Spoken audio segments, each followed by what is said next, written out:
Horror. Sweet little horror.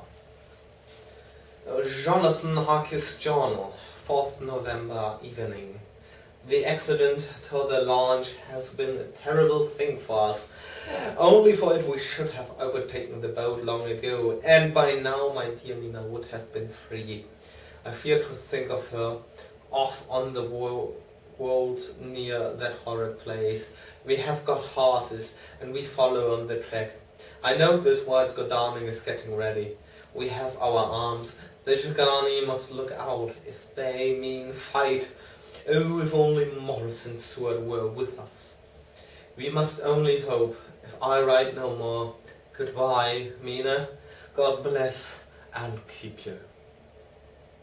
Dr. Seward's diary, 5th November. With the dawn we saw the body of Zhigani before us dashing away from the river with their lighter wagon. They surrounded it in a cluster and hurried along as though beset. The snow is falling lightly, and there is a strange excitement in the air. It may be our own excited feelings, but the depression is strange. Far off I hear the howling of wolves. The snow brings them down from the mountains, and there are dangers to all of us, and from all sides. The horses are nearly ready, and we are soon off. We ride to death of someone. God alone knows who, or where, or what, or when, or how it may be. Dr. Van Helsing's memorandum, 5th November afternoon. I am at least sane. Thank God for that mercy, at all events. Though the proving it has been dreadful, when I left Madame Nina sleeping within the holy circle, I took my way to the castle. The blacksmith's hammer, which I took in the carriage from the rusty, was useful. Though the doors were all open, I broke them off the rusty hinges, lest some ill intent or ill chance should close them, so that being entered I might not get out. Jonathan bitter experience served me here. By memory of his diary I found my way to the old chapel, for I knew that here my work lay. The air was oppressive. It seemed as if there was some sulphurous fume which at times made me dizzy. Either there was a roaring in my ears, or I heard a far of the howl of wolves. Then I bethought me of my dear Madame Nina, and I was in terrible plight. The dilemma had me between his horns. Her I had not dared to take into this place, but left safe from the vampire in that holy circle. And yet even there would be the wolf. I resolved me that my work lay here, and that as to the wolves we must submit. If it were God's will, at any rate it was only death and freedom beyond. So did I choose for her. Had it but been for myself, the choice had been easy. The maw of the wolf were better to rest in than the grave of the vampire. So I made my choice to go on with my work. I knew that there were at least 3 graves to find, graves that are inhabited. So I search, and I find one of them. She lay in her vampire sleep, so full of life and voluptuous beauty, that I shudder as though I have come to do murder. I doubt not that in old time, when such things were, many a man who set forth to do such a task as mine found at the last his heart fail him, and then his nerve. So he delay,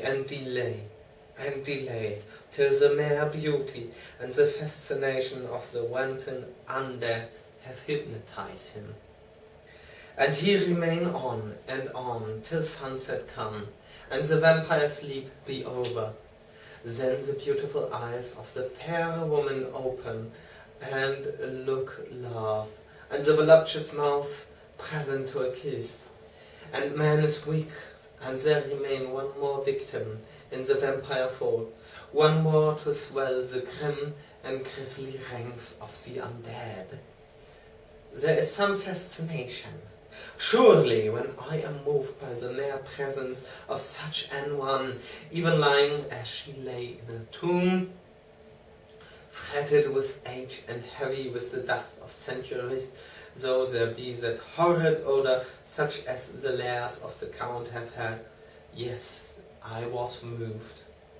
I, Van Helsing, with all my purpose, and with my motive for late, I was moved to a yearning for delay, which seemed to paralyze my faculties, and to clog my very soul. It may have been that the need of natural sleep and the strange oppression of the air were beginning to overcome me.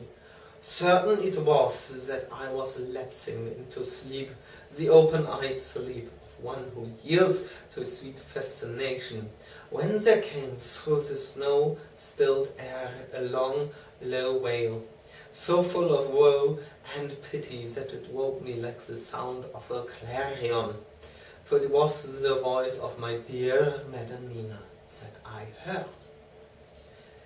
Then I braced myself again to my horrid task, and found by wrenching away tomb tops one other of the sisters, the other dark one.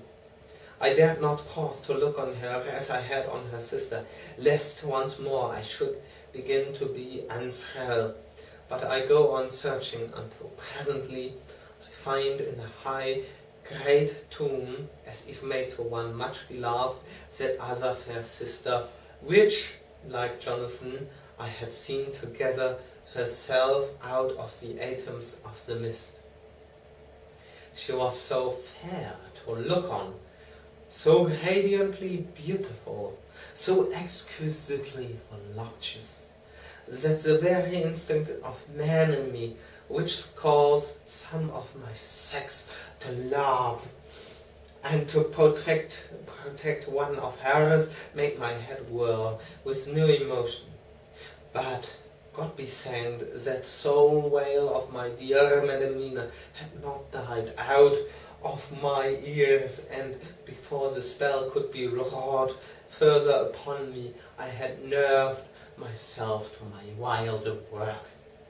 By this time I had searched all the tombs in the chapel, so far as I could tell, and as there had been only 3 of these undead phantoms around us in the night, I took it that there were no more of active undead existent. There was one great tomb more lordly than all the rest. Huge it was, and nobly proportioned. On it was but one word: Dracula. This then was the undead home of the king vampire, to whom so many more were due. Its emptiness spoke eloquent to make certain what I knew. Before I began to restore these women to their dead selves through my awful work, I laid in Dracula's tomb some of the wafer, and so banished him from it, undead forever. Then began my terrible task, and I dreaded it. Had it been but one, it had been easy, comparative. But 3! To begin twice more after I had been through a deed of horror. For if it was terrible with the sweet Miss Lucy, what would it not be with these strange ones, who had survived through centuries, and who had been strengthened by the passing of the years, who would, if they could, have fought for their foul lives. Oh, my friend John, but it was butcher work. Had I not been nerved by thoughts of other dead, and of the living over whom hung such a pall of fear, I could not have gone on. I tremble, and tremble even yet, though till all was over, God be thanked, my nerve did stand. Had I not seen the repose in the first face and the gladness that stole over it, just ere the final dissolution came, as realization that the soul had been won. I could not have gone further with my butchery. I could not have endured the horrid screeching as the stake drove home the plunging of a writhing form and lips of bloody foam. I should have fled in terror and left my work undone. But it is over. And the poor souls, I can pity them now and weep.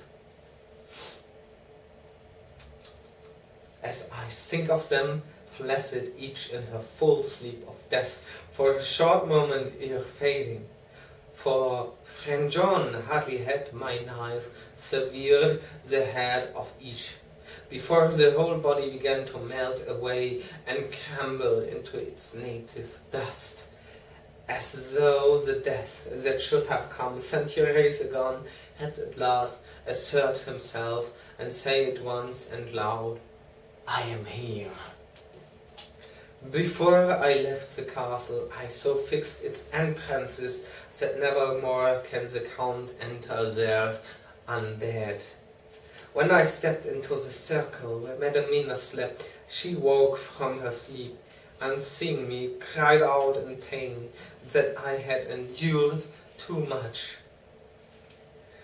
"Come," she said, "come away from this awful place. Let us go to meet my husband, who is, I know, coming towards us." She was looking thin and pale and weak, but her eyes were pure and glowed with fervor. I was glad to see her paleness and her illness, for my mind was full of the fresh horror of the ruddy vampire sleep.